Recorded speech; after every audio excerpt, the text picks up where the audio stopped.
এখানে লিখে দিয়েছেন যে দুই জাহানের বক্তৃতা, খালি আখেরাতের বক্তৃতার পাশাপাশি দুনিয়ারও বক্তৃতা হবে। সাইকেলের কয় চাকা?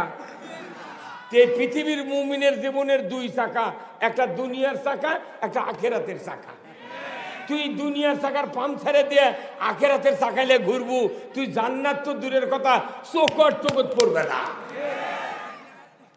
কে ভাই বেজার হচ্ছেন আপনারা? আজকের এই সবার যারা বসবি না, আমার কাল স্বপ্নে দেখা লাগবে। কতক্ষণ আপনাকে দেশেরই প্রধানমন্ত্রীর কথা করছি, মানে 300 টাকা বস্তা সার, সেটা এখন 1350। তাহলে 300 টাকার সারের বস্তা আসছিল 50 কেজি। যখন দাম হচ্ছে 600, তখন হওয়া লাগবে 100 কেজি। যখন হচ্ছে 900, তখন হওয়া লাগবে 150 কেজি। যখন হচ্ছে 1200, তখন হওয়া লাগবে 200 কেজি। আরো 150 বাঁচে, আরো 25 কেজি। তাহলে এক বস্তার সারও ধোয়া লাগবে 225 কেজি।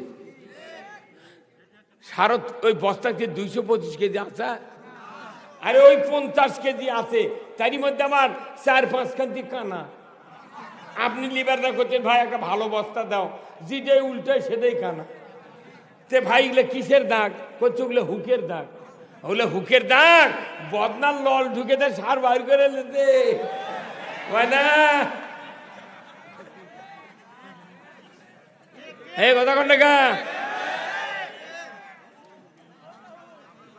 1350 টাকা যখন সারের দাম, ওই বস্তা 225 কেজি সার থাকা লাগবে।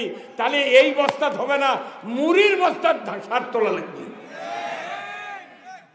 কোন পাগল করে যে দেশে 300 টাকার বস্তা 50 কেজি সার খালেদা জিয়ার সময় থাকলো, সেই সারের বস্তার দাম 1350।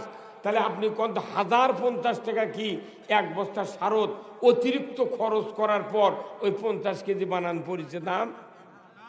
এটা মানছ বুঝাচ্ছে, এরা 7-5-14 2 টাকা মাপ দিয়ে 12 টাকা। এই জোরে কথা বলে কাল্লা মর্দের লাগেন কথা কবেন আপনি কথা